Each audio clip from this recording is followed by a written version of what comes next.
So my mom is dying, which is a wild thing to say, but it's true. And one of the strangest experiences of this whole ordeal has been how many hilarious moments there have been along the way. So I would like to share some of those with you.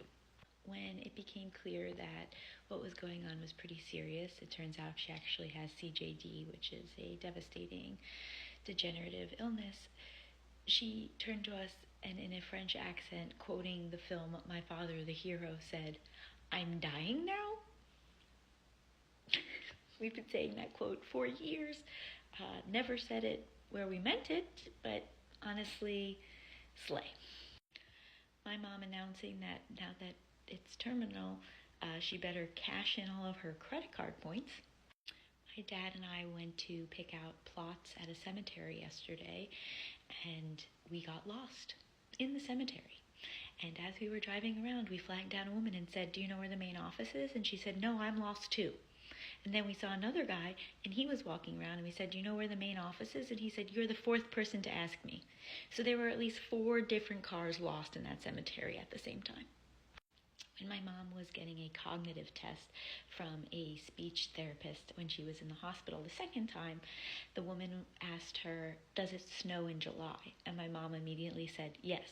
And the woman looked concerned until my mom clarified that it does in the southern hemisphere, which is so classic my mom. In the neurology unit at NYU, where she had to stay 2 different times, they only allowed 2 visitors at once. And so my dad both times managed to sneak in from the ER so that they didn't know he was there. And at one point, he was unaccounted for 5 days, which meant that he could not leave the room so that no one could know that he was there, because then he would count as one of the visitors. So unaccounted for 5 days has got to be the title of something. And finally, her first symptoms showed up as her elbow being weird. She hit her elbow, and then her arm started moving on its own, and it was concerning, but we thought it was just an elbow problem. So she went to an orthopedist in Los Angeles, and the orthopedist was just so cavalier and was like, "Yeah, that'll heal. Come back in 4 to 6 weeks if you're not better." And then my mom the other day went, "Yeah, I should show up and be like, okay, I'm back. I can't walk or talk, but I waited those 4 to 6 weeks." Obviously, this has been the most traumatic thing that has ever happened to our family. She is way too young, and this disease is terrible. But as my psychiatrist said, people die as they live, and my mom lived laughing.